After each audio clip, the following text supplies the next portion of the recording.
নমস্কার। এখন আমরা দেখে নিব পশ্চিমবঙ্গে যে আজ থেকে এসআইআর এর কাজ শুরু।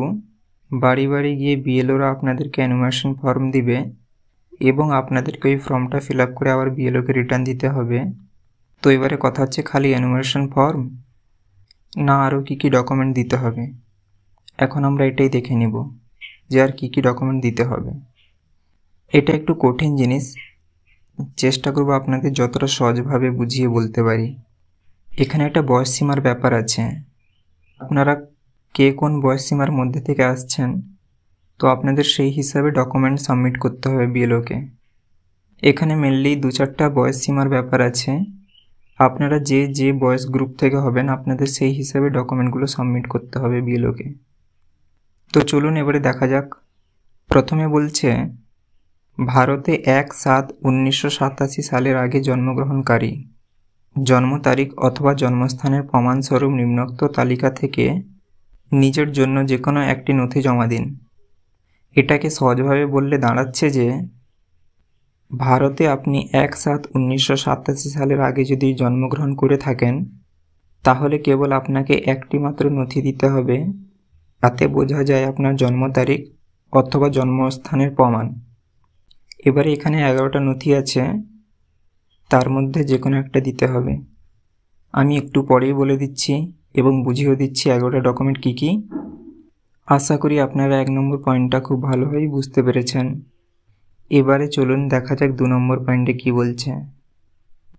এখানে লেখা আছে, ভারতে 1/7/1987 এবং 2/12/2004 এর মধ্যে জন্মগ্রহণকারী। এটাকে সহজভাবে বললে 1/7/1987 এবং 2/12/2004 এর মধ্যে যদি কারো জন্ম হয়ে থাকে তাহলে কি কি নথি দিতে হবে চলুন দেখা যাক। বলছে, জন্ম তারিখ অথবা জন্মস্থানের প্রমাণস্বরূপ নিম্নোক্ত তালিকা থেকে নিজের জন্য যে কোনো একটি নথি জমা দিন।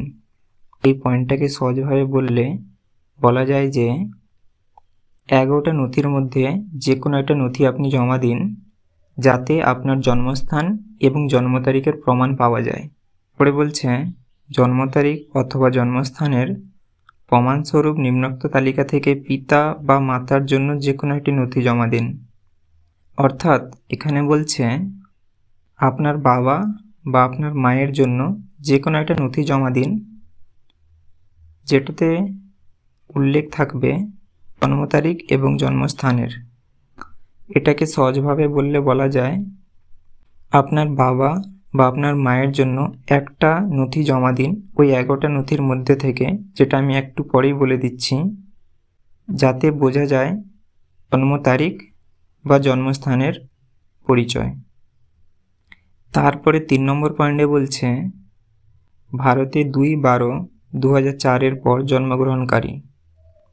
অর্থাৎ ভারতে 2/12/2004 এর পরে যারা জন্মগ্রহণ করেছেন, এবারে দেখে নিব তাদের কী কী ডকুমেন্ট বা নথিপত্র জমা দিতে হবে। চলুন দেখা যাক। প্রথমে বলছে, জন্ম তারিখ অথবা জন্মস্থানের প্রমাণস্বরূপ নিম্নোক্ত তালিকা থেকে পিতার জন্য যে কোনো একটি নথি জমা দিন। এটাকে সহজভাবে বললে 3 নম্বর পয়েন্টে প্রথমেই বলছে যাদের 2/12/2004 এর পর জন্ম তারা তাদের বাবার একটা নথি দিন ওই 11টা নথির মধ্যে থেকে, যেটাতে প্রমাণিত হয় ওনার জন্মস্থান অথবা জন্ম তারিখ। তারপরে বলছে, জন্ম তারিখ অথবা জন্মস্থানের প্রমাণস্বরূপ নিম্নোক্ত তালিকা থেকে নিজের জন্য যে কোনো একটি নথি জমা দিন। এই লাইনটাকে সহজভাবে বললে আপনি আপনার নিজের জন্য একটি নথি জমা দিন সেই 11টা নথির মধ্যে থেকে যে কোনো একটা, যেটাতে থাকবে আপনার জন্ম তারিখ অথবা জন্মস্থানের প্রমাণ। তারপরে বলছে, জন্ম তারিখ অথবা জন্মস্থানের প্রমাণস্বরূপ নিম্নোক্ত তালিকা থেকে মাতার জন্য যে কোনো একটি নথি জমা দিন। এই লাইনটাকে সহজভাবে বললে আপনার মায়ের জন্য একটা নথি জমা দিন সেই 11টা নথির মধ্যে থেকে যে কোনো একটা, যেটাতে জন্মস্থান বা জন্ম তারিখের প্রমাণ থাকে। তারপরে বলছে, পিতা বা মাতার মধ্যে যদি একজন ভারতীয় না হয়ে থাকে তাহলে আপনার এখানে একটু বানানটা ভুল আছে, জন্মের সময় তার বৈধ পাসপোর্ট ও ভিসার একটি প্রতিলিপি জমা দিন। অর্থাৎ এই যে সালটা বললাম 2/12/2004 পর জন্মগ্রহণকারী কারোর পিতা বা মাতা যদি একজন ভারতের নাগরিক না হয়ে থাকেন, তাহলে তারা যে অন্য রাষ্ট্রের, তাদের কাছে যেমন একটা পাসপোর্ট বা ভিসা থাকে এবং সেটার একটা প্রতিলিপি বা জেরক্স জমা দিতে বলছে। তো এই লাইনটা যে সকল ব্যক্তিদের সঙ্গে সামঞ্জস্য হবে তারা বুঝে নেবেন এই জিনিসটা।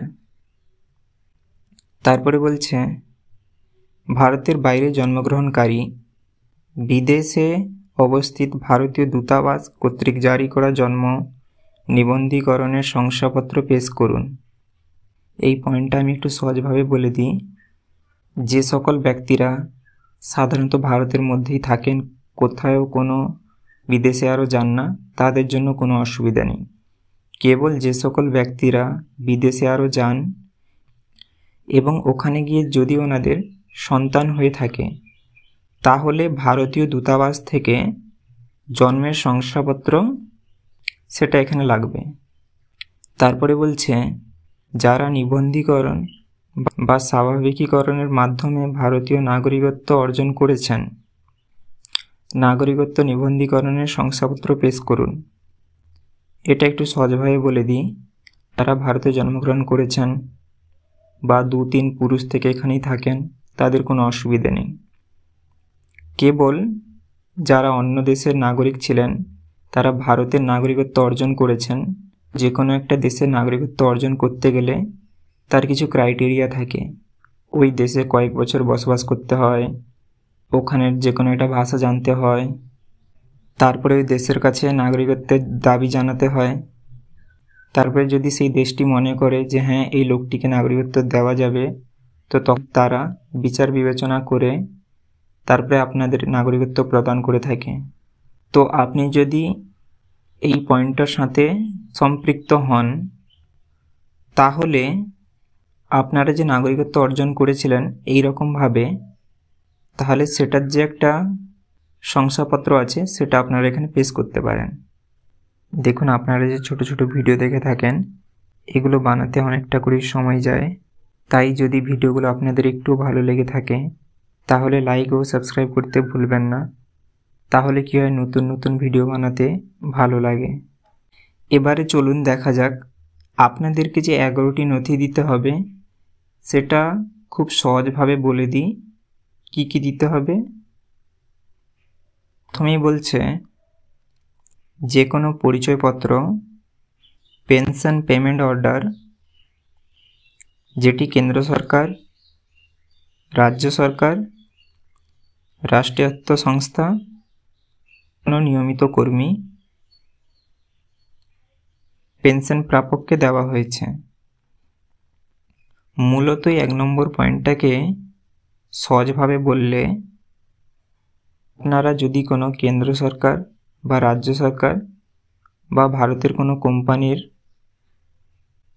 মধ্যে কাজ করেছিলেন, তার আপনার কাছে কোনো রকমভাবে পেনশন রিলেটেড কাগজপত্র আছে, আপনি আবেদন করেছিলেন, আপনি পেনশন পান, আপনি পেনশন প্রাপক, এটাই মূলত। এবারে 2 নম্বর পয়েন্টে বলছে যে কোনো পরিচয়পত্র, শংসাপত্র, নথি যেটি 1/7/1987 এই তারিখের পূর্বে সরকার, স্থানীয় কর্তৃপক্ষ, ব্যাংক, ডাকঘর, ভারতীয় জীবন বীমা নিগম, রাষ্ট্রায়ত্ত সংস্থা কর্তৃক প্রদত্ত। অর্থাৎ এই পয়েন্টটাকেও যদি একটু সহজভাবে বলা যায়, তাহলে আপনার যে কোনো পরিচয়পত্র বা শংসাপত্র যেটা 1/7/1987 সালের আগে আপনাকে দিয়েছে, কে দিয়েছে এবারে বুঝে নিন, সরকার, মানে বুঝতে পারছেন কেন্দ্র বা রাজ্য সরকার দুটোই বোঝাচ্ছে। স্থানীয় কর্তৃপক্ষ, স্থানীয় কর্তৃপক্ষ বলতে এখানে মূলত বোঝাচ্ছে আপনি যদি শহরে থেকে থাকেন, পৌরসভা বা গ্রামাঞ্চল হলে পঞ্চায়েত, তারপর হচ্ছে ব্যাংক, তারপর হচ্ছে পোস্ট অফিস বা ডাকঘর এবং ভারতীয় জীবন বীমা নিগম বা যাকে আমরা বলি এলআইসি বা কোনো আপনি ভারতের কোম্পানির কাছ থেকেও পেয়ে থাকেন, সেটাই এখানে মূলত বলছে। এবারে 3 নম্বর পয়েন্টে বলছে উপযুক্ত কর্তৃপক্ষ কর্তৃক প্রদত্ত জন্মের শংসাপত্র, অর্থাৎ যাকে আমরা সহজভাবে বলি জন্ম সার্টিফিকেট, এখানে মূলত সেটারই কথা বলছে। তো আপনাদের কাছে যদি জন্ম সার্টিফিকেট থেকে থাকে তাহলে সেটাও দিতে পারেন। তারপরে দেখতেই পাচ্ছেন 4 নম্বর পয়েন্টে বলছে পাসপোর্ট। পাসপোর্ট তো সকলেই জানেন, তাহলেও কেউ যদি জানেন না আমি খুব সহজভাবে বলে দিই।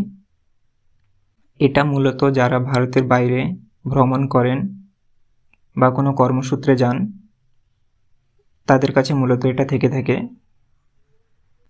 এটাতে আপনার নাগরিকত্বের প্রমাণ খুব সহজেই পাওয়া যায়।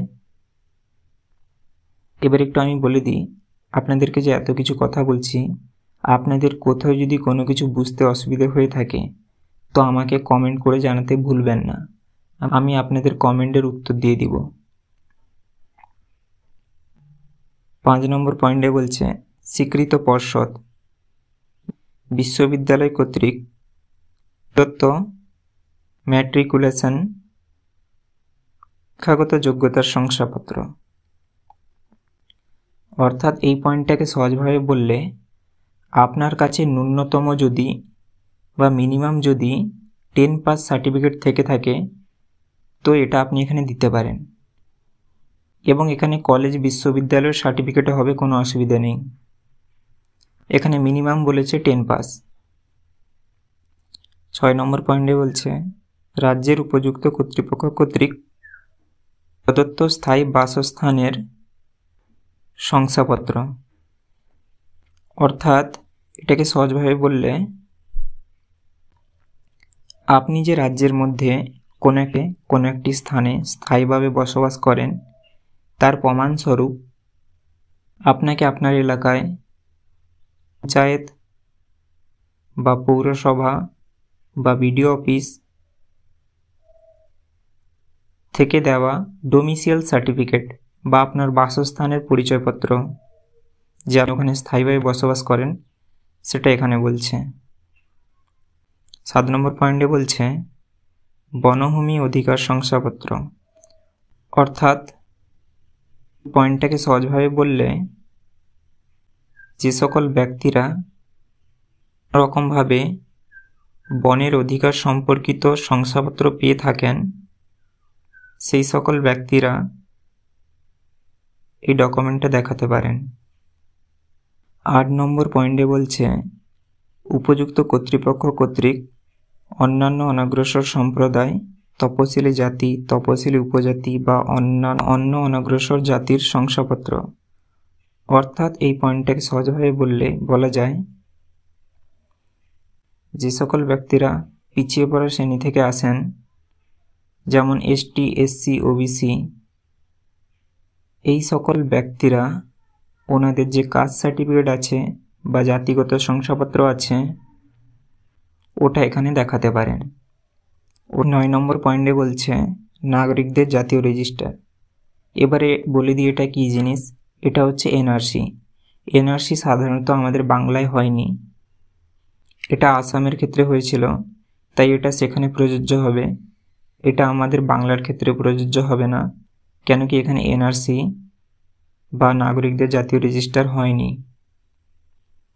10 নম্বর পয়েন্টে বলছে রাজ্য স্থানীয় কর্তৃপক্ষের দ্বারা তৈরি পারিবারিক রেজিস্টার।